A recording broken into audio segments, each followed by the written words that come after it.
Good morning friends, मैं रितु स्वागत करती हूँ आप सबका अपने यूट्यूब चैनल अकाउंटिंग ज्ञान में।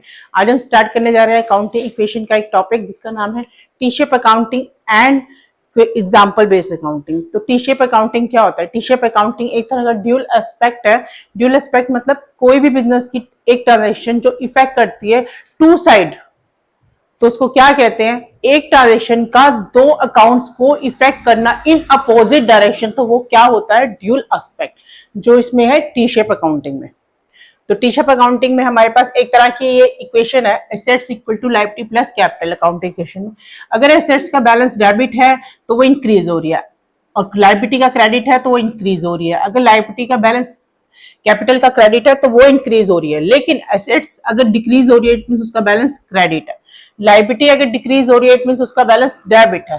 कैपिटल अगर डिक्रीज हो रही है इट मींस उसका बैलेंस डेबिट है। अगर एक्सपेंस एंड लॉसेस इंक्रीज हो रहे हैं तो उसका बैलेंस है डेबिट बैलेंस होगा। अगर इनकम एंड गेन इंक्रीज हो रहे हैं तो उसका बैलेंस क्या होगा? Credit balance. तो इसके बेस पे हम करेंगे एग्जांपल ये समझने के लिए। और उससे पहले लेकिन टी शेप अकाउंटिंग क्या होता है? टी की फॉर्म में, जैसे ये बना हुआ है टी की फॉर्म में, और यहाँ पे लेफ्ट हैंड साइड में debit and other right hand side में क्रेडिट। और हम डेबिट साइड को किससे शो करते हैं? टू से, एंड क्रेडिट को बाय से।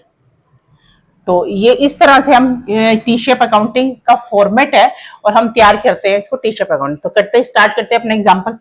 सबसे पहले है हमारे पास सोल्ड गुड फॉर कैश ₹25,000। हमने 25,000 के गुड को सोल्ड कर दिया। इट मीन हमारे पास क्या हो गया? कैश इफेक्ट हुआ और गुड सोल्ड करें इट मीन स्टॉक चला गया होगा, और सोल्ड करें क्योंकि रुपए आए होंगे इट मीन कैश आया होगा। स्टॉक चला गया और कैश आ गया, यानी कि एक ट्रांजेक्शन से दो इफेक्ट हुए, कैश एंड स्टॉक। अब हमने कैश का टी शेप अकाउंटिंग बनानी है कैश को, तो हम क्या लिखेंगे? कैश आया है ना हमारे पास, हमने सेल करी है, तो कैश क्या है? एसेट्स। और अब इसका डेबिट इंक्रीज कब होगी? जब इसका डेबिट बैलेंस होगा। तो ये डेबिट बैलेंस है, तो यहाँ पे क्या लिखेंगे?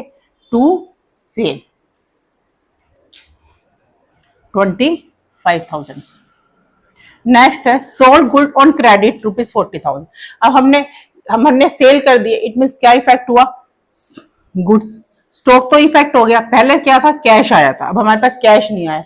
अब हमने डेटर इंक्रीज बढ़ा लिए, डेटर कि हमें फ्यूचर में, हमने क्रेडिट सेल करी, हमें फ्यूचर में रुपए मिलेंगे, अभी नहीं मिले, तो इट मीन हमारे पास डेटर इंक्रीज हो गए, तो to sale, debtor to sale. अब डेटर भी क्या है? एसेट्स है, तो एसेट्स इंक्रीज होगी तो क्या आएगा? डेबिट 40,000। नेक्स्ट है रिसीव कैश फ्रॉम एक्स, यानी कि इससे हमें 40,000 रुपए मिलने थे, जिसमें से 28,000 हमें मिल गए हैं, जिसमें से 28,000 रुपीज हमें मिल गए हैं, तो क्या इंक्रीज हो जाएंगे? टू डेटर, जिसको हम ये बोल सकते हैं एक्स 28,000 रुपीज हमें मिल गए, तो यहां से डेटर कम हो जाएंगे बाय कैश 20, यानी कि 40,000 से जिसमें 28,000 कम हो जाएगा। नेक्स्ट है purchase good from Y on credit. हमने परचेज किए, इट मीन स्टॉक आ गया, परचेज करें गुड्स, स्टॉक आ गया, फ्रॉम वाई ऑन क्रेडिट, यानी कि क्रेडिट है, हमें क्रेडिटर इंक्रीज हो जाएंगे। हमारी फ्यूचर लायबिलिटी है कि हम उसको पे करें 22,000। तो लायबिलिटी इंक्रीज होती है तो कहां लिखते हैं? क्रेडिट साइड, तो बाय परचेजेस ₹22,000। नेक्स्ट है परचेज गुड फ्रॉम वाई। हमने वाई से परचेज किए, लेकिन कैश में परचेज करे, हमने वाई से परचेज किए लेकिन कैश में परचेज किए, तो हमारे पास क्या आ जाएगा? कैश आ जाएगा। कैश हमारे पास से चला जाएगा क्योंकि हमने परचेज किया है, बाय परचेज, कैश कम हो जाएगा 8,000 रुपीज से। नेक्स्ट है पेड टू वाई 15,000। हमने वाई को 15,000 की पेमेंट कर दी, इट मीन्स क्या है? वाई कौन था? हमारा क्रेडिटर, हमारी लायबिलिटी कम हो जाएगी और क्या होएगा? हमारे पास कैश कम हो जाएगा बाय। और अगर एसेट्स डिक्रीज होती है तो हम उसको क्या लिखते हैं? क्रेडिट साइड 15,000 रुपीज से।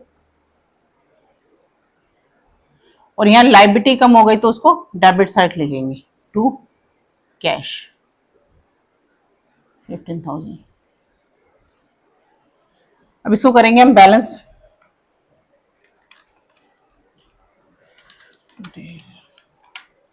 $53,000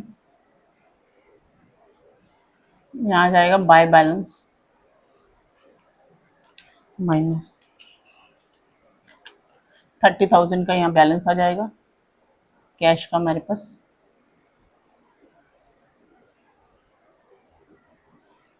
यहाँ में 40,000 मिलने थे जिसमें से 28 में हमें मिल चुके हैं, यानी कि 12,000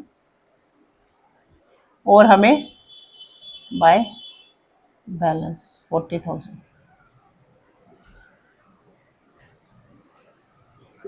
इसी तरह 22 माइनस 15 यहाँ बैलेंस आ जाएगा, टू बैलेंस 7,000 22,000।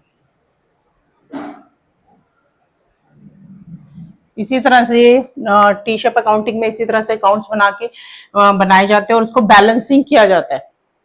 तो टू और बाय और डेबिट और क्रेडिट इस तरह से इसको शो किया जाता है। तो नेक्स्ट है हमारे पास example based question, example based. अब इसमें क्या होगा, एग्जाम्पल बेस्ड में हमें एक स्टेटमेंट गिवन होगी, हमें उसके बेस पे एग्जाम्पल बनाना होगा। अभी तक हमें एग्जाम्पल गिवन, ट्रांजेक्शन गिवन थी, अब हमें ट्रांजेक्शन बनानी है। कैसे? अब हमें सपोज कि हमें दिया हुआ है increase in one asset and decrease in other asset. किस सिचुएशन में ऐसा होगा जिसमें एक एसेट इंक्रीज होगी एंड अदर एसेट डिक्रीज होगी? यानी कि हमने कुछ इंक्रीज कब होगी, जब हमने कुछ परचेज किया होगा। अब हमने गुड्स परचेज नहीं यहाँ पे गुड्स परचेज होंगे तो कैश चला जाएगा, स्टॉक भी आ सकता है। Increase in one assets, goods होंगे। एसेट्स क्या है हमारे बिजनेस की? वो एसेट्स नहीं है। गुड्स हमारे बिजनेस की एसेट्स नहीं है। एसेट्स फर्नीचर ये सब है। स्टॉक भी आता है पर इसके अंदर फर्नीचर आएगा। फर्नीचर या मशीनरी हम इसके अंदर लिख सकते हैं, मशीनरी परचेज इन कैश। तो उसमें क्या होगा, मशीनरी बिजनेस में आ गई, इंक्रीज हो गया। एंड अदर साइड क्या होगा, डिक्रीज हो गया कैश, क्योंकि हमने कैश में परचेज किए। नेक्स्ट है increase in one assets and increase in liability. अब इंक्रीज लायबिलिटी कब इंक्रीज होगी? जब हम क्रेडिट परचेज करेंगे। हमने कुछ और इंक्रीज इन एसेट्स भी है, और हमने कुछ मशीनरी परचेज की, वो क्रेडिट परचेज कर ली, तो क्या हो गया, increase in assets and increase liability. Next है increase in assets and increase owner capital. Owner capital कब इंक्रीज होगी? जब हम बिजनेस में कैपिटल इंट्रोड्यूस करेंगे। अब जैसे हमने कैपिटल इंट्रोड्यूस करी कैश में, तो क्या हो गया, ओनर कैपिटल इंक्रीज हो गई और कैश इंक्रीज हो गया, यानी कि एसेट्स इंक्रीज हो गई। नेक्स्ट है decrease in assets and decrease in liability. क्या होगा जब हम लायबिलिटी डिक्रीज होगी? हमें कोई पेमेंट करेंगे, लायबिलिटी में पेमेंट कर देंगे तो लायबिलिटी डिक्रीज हो जाएगी, और अदर साइड क्या होगा, कैश भी डिक्रीज हो जाएगा। कैश से पेमेंट करेंगे तो एसेट्स भी यानी कि payment of liability. Decrease in assets and decrease in owner capital.